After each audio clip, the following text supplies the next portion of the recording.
Yan yung pinangako natin sa mga parents at sa mga estudyante natin.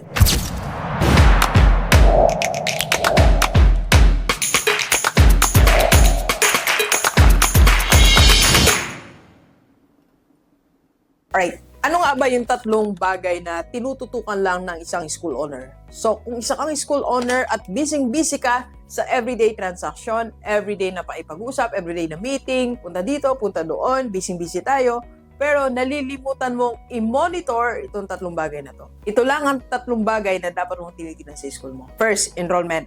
Dapat tinitingnan mo yung numbers of inquiry, weekly, monthly, and meron ba nakaupo para nag-a-assist sa lahat ng mga nag-inquire, sinong taga-close mo o yung admission or enrollment officer mo. And monthly, tinitingnan mo kung may nadadagdag na numbers. So, enrollment, numbers ang tinitingnan natin. Second, tinan mo dapat yung profit. Meron bang kinikita yung school natin? Karamihan ng mga school owners, gawa ng gawa, pagod na pagod, madaming event, madaming estudyante, pero at the end of the year, walang kinita. So, tinan mo yung profit mo. Kaya nga meron po tayong tinuturo sa ating seminar, Profit First Formula para sa lahat ng mga school owners. And dinidiscuss din natin how to increase the revenue of your school. Kaya meron po tayong seminar, Run Your School as a Business. Profit. Saan nanggagaling yung ating income? Hindi lang sa tuition fee, hindi lang sa miscellaneous fee.